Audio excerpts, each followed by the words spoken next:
सबमे नमस्कार। हमर नाम डॉक्टर वीरेंद्र महतो, घर करजनहा, सिरहा के 4 नंबर क्षेत्र से छाता साहब के उम्मीदवार।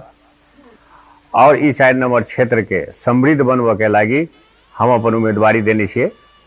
तै द्वारे हम सब 4 नंबर क्षेत्र के जनता सबसे, गाँववासी सबसे हम नमस्कार कर चाहबे, कह चाहबे कि एहि बेर हमर एगो जे उद्देश्य है, जे हम राजनीतिक में एगो सेवा के भावना से आयल छे, जनता के सेवा के भावना से, उस सेवा करे के लागी अहाँ सब मौका देवे।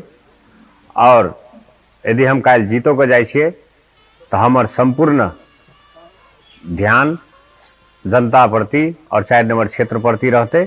तै द्वारे हम सबसे आग्रह करब कि एहि बेर छाता छाप में मत द क अत्यधिक बहुमत से हमरा विजय करायब, एते आशा रख।